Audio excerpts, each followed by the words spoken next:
What up, y'all? Just your one, Mr. Downtown Melo. You're listening to the Entertainment Report on iHeartRadio, live from Orlando for Thursday, October 13th, 2022. Delivering some major stories and trends going on in the world of entertainment and beyond. You can follow the show on Facebook, Twitter, or Instagram. Facebook.com/The Entertainment Report with Melo. That's RAYMELO. On Twitter at The Enter Report, or on Instagram at The Entertainment Report. You can listen to the show anytime you want on iHeartRadio. Just go to iHeart.com or your iHeart phone app, search for The Entertainment Report, and it'll take you to the page. Millennium Media released a photo of Matilda Lutz as Red Sonja on Tuesday. Lutz plays the Robert E. Howard barbarian warrior. Filming is underway in Bulgaria at the New Boyana studio. New Boyana plans to film at their Greek studio later this month. MJ Bassett is directing the script by Joyce Soloway and Tasha Huo. Michael Bisley, Martin Ford, Eliza Montego, Manal El Futuri, and Katrina Duran also star. Red Sonja first came to the screen in a 1985 movie starring Bridget Nielsen. Arnold Schwarzenegger co-starred with her. The character has also appeared in comic book adapted by Roy Thomas. Several attempts at a modern-day Red Sonja film have been made. Robert Rodriguez was going to direct one starring Rose McGowan for the Weinstein Company in 2008. The Millennium version originally hired Bryan Singer to direct. Even after The Atlantic published new allegations of sexual assault against Singer, Millennium temporarily kept him attached. Singer, however, has not directed a movie since 2018's Bohemian Rhapsody, for which Dexter Fletcher completed principal photography. Millennium has not seen a release date for Red Sonja. Saban Films is giving a glimpse of the new film Paradise City. The studio shared a trailer for the action film Wednesday featuring Bruce Willis and John Travolta. Paradise City reunites Willis and Travolta, who previously starred together in the 1994 film Pulp Fiction. The new film follows Ian Swan, played by Willis, a bounty hunter who faces off with a ruthless power broker played by Travolta. In the synopsis, when a bounty hunter, Ian Swan, is shot and presumed dead after disappearing in Maui waters, Swan's son, Ryan, played by Blake Jenner, his ex-partner, played by Stephen Dorff, and a local detective, played by Priya Lundberg, set out to find his killers. After being threatened by a ruthless power broker, it appears Ryan and his team are out of options until an excursion to the closed-guarded island community of Paradise City unites them with an unforeseen ally. Paradise City is written by Corey Large and Edward John Drake and directed by Chuck Russell. The film will release in theaters and digitally on demand on November 11th. Willis's family announced in August that the actor, who's 67, is stepping away from acting after being diagnosed with asphyxia.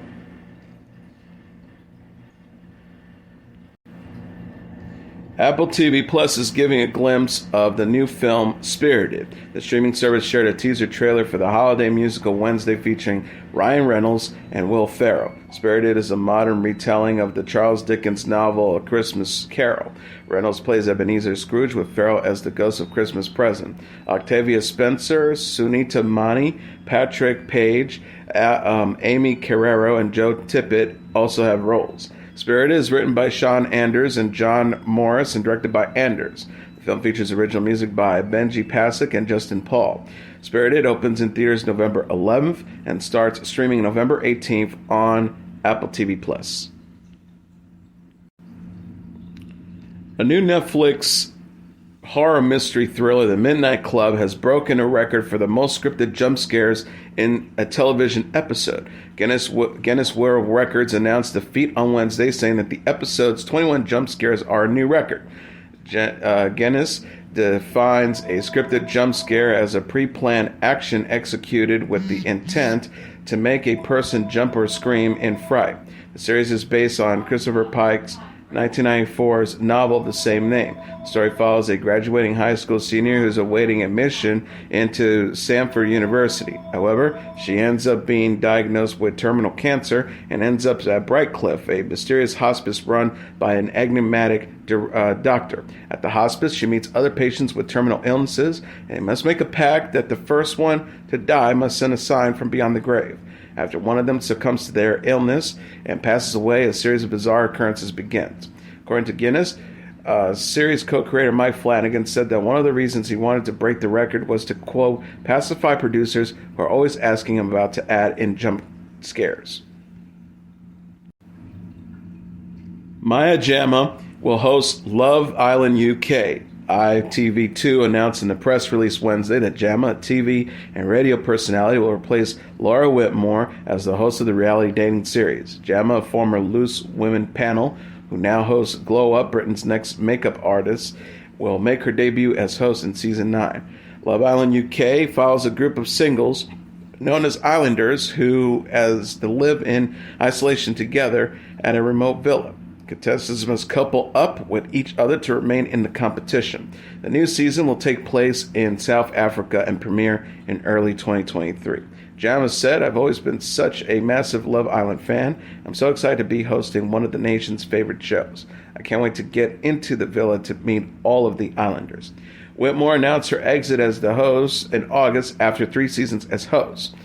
The ITV2 Director of Reality Programming and Acquisitions, Paul Mortimer, said finding a new host to follow the wonderful Laura Whitmore was never going to be easy. In Maya Jama's thought, we had another high-profile fan of the show who will be a great addition to the Love Island family. Cool, charming, and charismatic. I speak for us when I say Maya will also bring a unique presenting style to the show, as did Laura and, of course, the very much missed Caroline Flack. We're very pleased to have her on board. Love Island UK has inspired several spin-offs, including a U.S. version of the show that streams on Peacock. The Voice coach Blake Shelton is leaving the show after season 23. The 46-year-old singer and television personality announced his impending exit from the NBC reality singing competition series in a statement Tuesday on Instagram. Shelton wrote, "I've been wrestling with this for a while, and I've decided that it's time for me to step away from The Voice after next season. This show has changed my life in every way for the better, and it will always feel like home to me.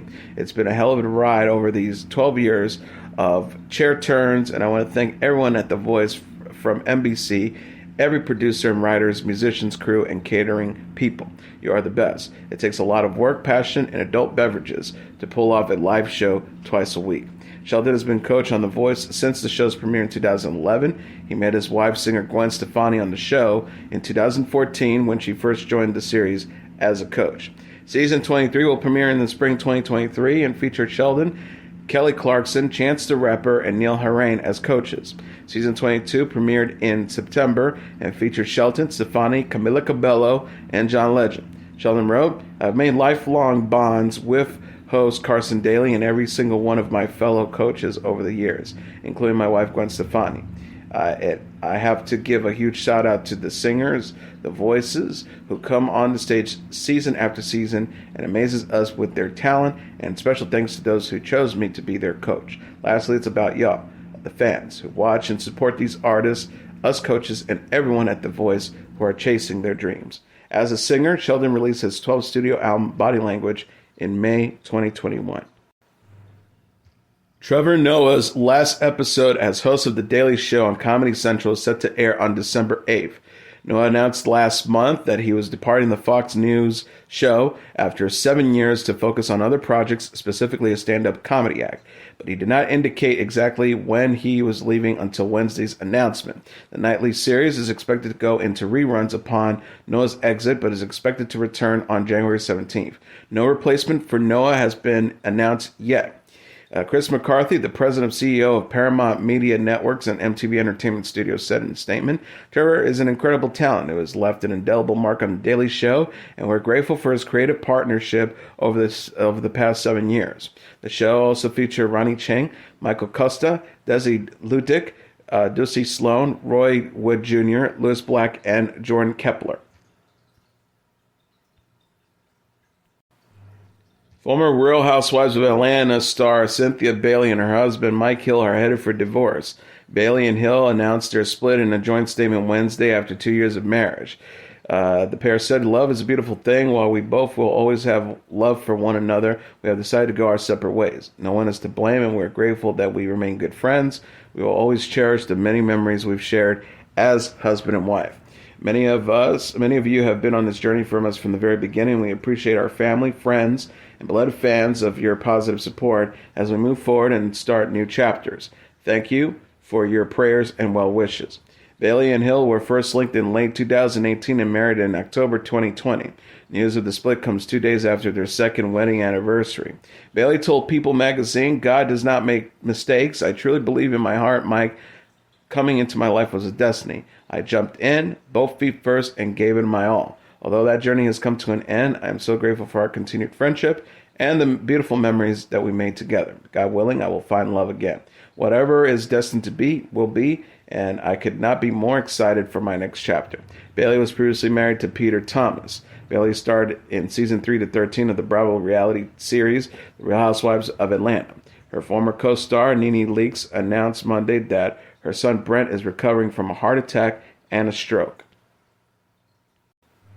Kaley Cuoco is going to be a mom. The 36-year-old actress is expecting her first child, a daughter, with her boyfriend, actor Tom Pelphrey.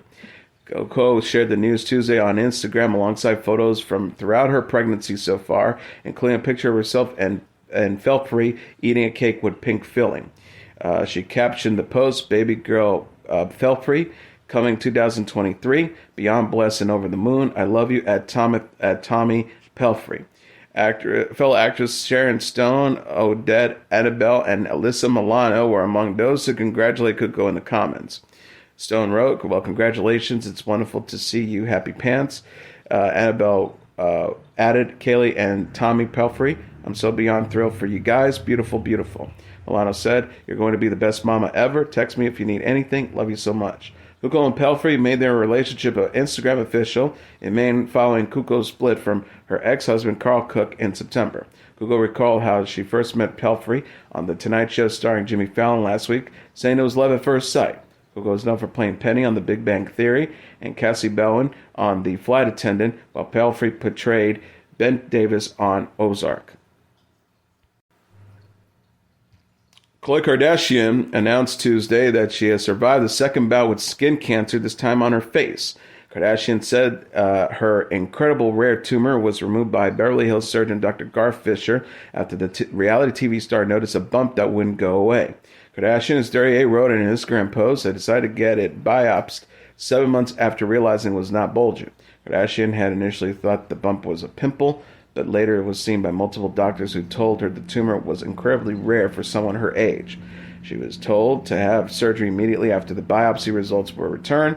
Kardashian wrote over the picture of her face with a bandage, "All my margins appear clear, and now we're on to the healing process. You'll continue to see my bandages, and when I'm allowed, you'll probably see a scar and indentation in my cheek from the tumor being removed." Kardashian has been wearing a bandage on her face for a few weeks. In her post, she also revealed that this was the second time she had skin cancer. She said, "At 19 years old, I had melanoma on my back, and I had a surgery to remove that as well. I'm someone who wears sunscreen every single day religiously, so no one is exempt from these things. Please take this seriously and do regular self-check exams as well as your annual checkups." Kardashian also shared recent video and photos of her wearing the bandage in public, thanks to her dermatologist, surgeon, and also her makeup artist with dealing with the face bandages. Kardashian said that she was, quote, "lucky, and all I have is a scar to tell a story with. I hope you enjoy how fabulous I make these face bandage looks." More information, the U.S. Center for Disease Control and Prevention has more on skin cancer. Florence and the Machine perform King on The Late Late Show with James Corden. The song is from the band's new album, Dance Fever, which dropped in May. Florence and the Machine's last album, High as Hope, came out in 2018. Florence and the Machine frontwoman Florence Welch sang, "I am no mother, I am not bride, I am king," Tuesday while wearing a long black lace outfit. Welch told Corden that she was inspired by horror movies from her latest album. She said she never watched horror before because her baseline emotion is terror, but during the lockdown she found rom-com distressing. She says, "Actually, horror was incredibly soothing, so I just watched all the horror films." Corden's other guest that night was Nick Kroll, who said he's a big fan of Florence and the Machine. During a dance class, Kroll said that he learned choreography for King and performed it for Welch. Florence and the Machine is currently on tour in the United States in support of the new album. Wet Leg, Japanese Breakfast, Arlo Parks, Sam Fender, King Princess, and Yves Tumor will also be performing on selected dates.